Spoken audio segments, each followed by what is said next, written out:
everybody, it's Laalitya here with my Microeconomics final. So for this final, I'm going to be talking about 10 preconceptions about microeconomics that I personally had, that I also believe many other people have as well. So to start off with, preconception 1 is that scarcity means goods cannot be found. Now, this is false because of the definition of scarcity in economics means something very different than what scarcity means in regular English. Scarcity in economics means that there is a limited quantity available of something at a particular point in time. Sorry. Most items in the world are scarce, and this means phones, books, TVs, etc. Because there are only so many in the world for consumers to buy, and there's only so many that producers can supply. Now, shortage, on the other hand, is when there's more demand of a product than supply at a particular point. Now, this can be an example would be if I had cars and I have 20, but my customers want 30, then I have a shortage of 10 cars. In this world, however, there is always going to be a scarcity of cars as there can only be so many that we have the resources to be able to supply. But in this particular case, we have both a shortage and a scarcity. You will have scarcity in almost everything in the world, but shortages only occur when there's more demand than supply at a particular point. Preconception 2. Isolationism always protects US interests. So this is also false. An isolationist economic policy basically means that the country, in this case the US, will be self-dependent and independent as much as it possibly can. It'll try to produce and sell within itself without having to deal with other countries or provinces.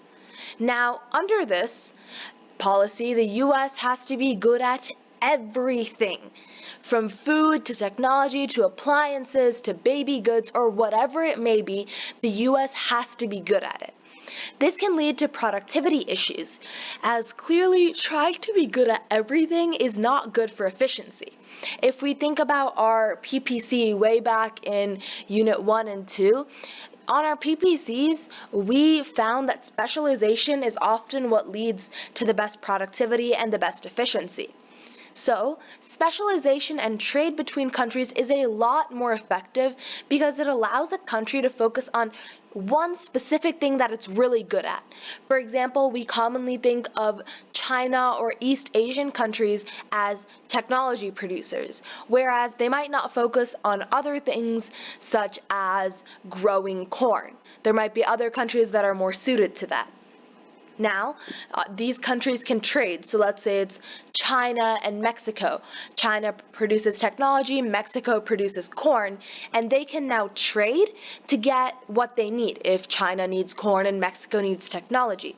Because they're each more specialized and they're going to have better products because they're focusing on one thing, and they're also able to trade for what they need. So isolationism is not always the best thing for a country. Preconception 3. Minimum wage is always good for low-wage earners. This is false. In theory, setting a minimum wage can be really good for low-wage workers. The same number of workers get employed and they get paid higher. However, an increase in minimum wage leads to an increase of the cost for that firm. So then the number of workers that are hired is decreased. And this hurts the low-wage earners because there's now fewer of them being employed. If we look on this graph over here, we can see that without a minimum wage barrier, we have our equilibrium point right here, where we have 21 million hours of workers being hired. Now, if we set a minimum wage, this actually decreases from 20 to 21. And now, from 21 to 20, sorry. And what this actually means is 1 million hours decreased, which is a huge loss for these workers who just won't get paid. And that is what creates dead weight loss, because the supply is there, but the demand just isn't there because of that price floor that's been established. Preconception 4. Rent control is always good for the lower class. False. So this argument is once again really similar to the minimum wage one, where setting rent control appears to be really good, but it will lead to fewer suppliers because the suppliers aren't being paid as much, so they don't have an incentive to supply. So the number of homes, spaces, and products, whatever you want to call it, decreases. And this hurts the lower class as now there are fewer homes and spaces for them to use or live in.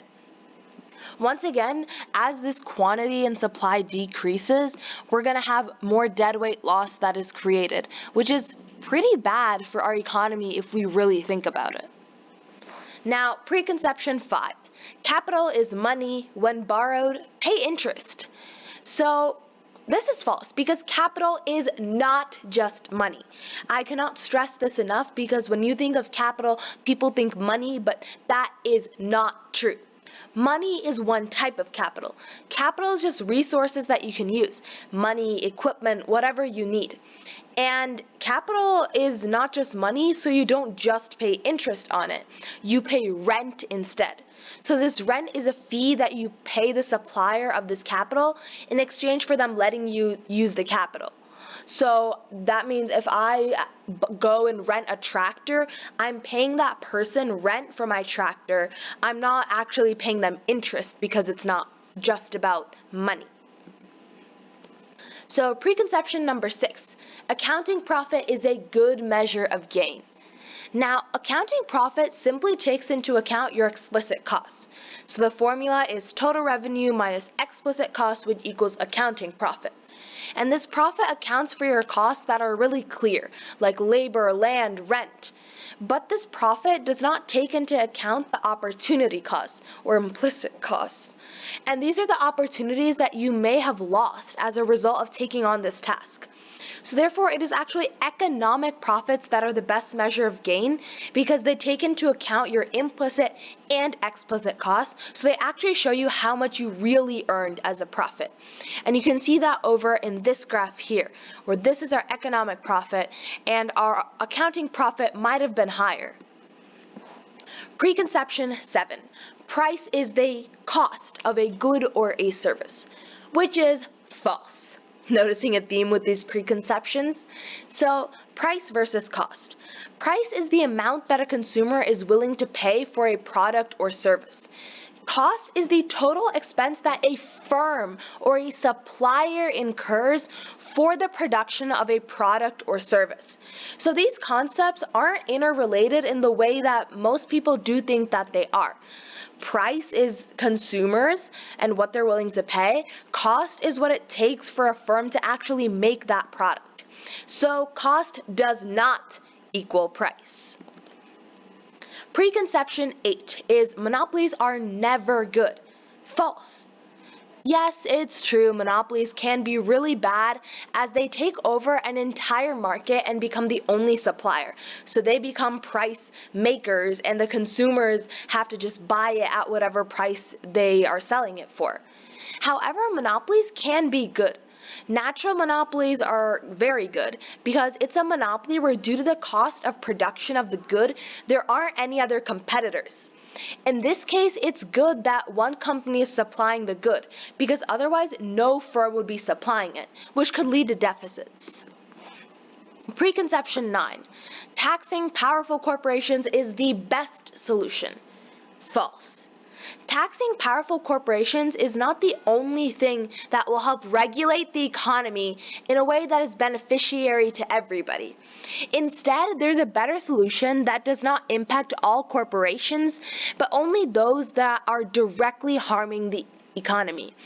And this is regulation and subsidization of monopolies as necessary, not when you want to, but as needed in the economy and when it's necessary that the government needs to come in. Now, when there seems to be abuses, we can regulate this as needed, but we don't need to over-regulate and allow for laissez-faire.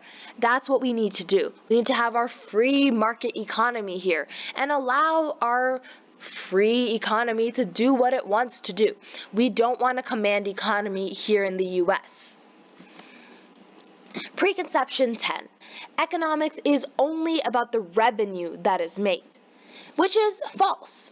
In economics, the goal isn't to maximize the revenue, the total revenue made, but to maximize the total profits instead. So you could have a firm that has a lot of revenue, but has really high costs. So they might have little, no, or even negative profits or a loss. And this means that they probably won't stay in business for the long run. However, a firm could also have low revenue, but then they have low costs too. So this means they can have a lot higher profits than our high total revenue company. High profits means they can generate enough to stay in business and generate some for themselves as well. So the end goal of profit is not revenue, but the end goal is profit, not revenue, which is the true key to economics. Thanks for watching, guys, and I hope to see you all in macro next semester. Thank you.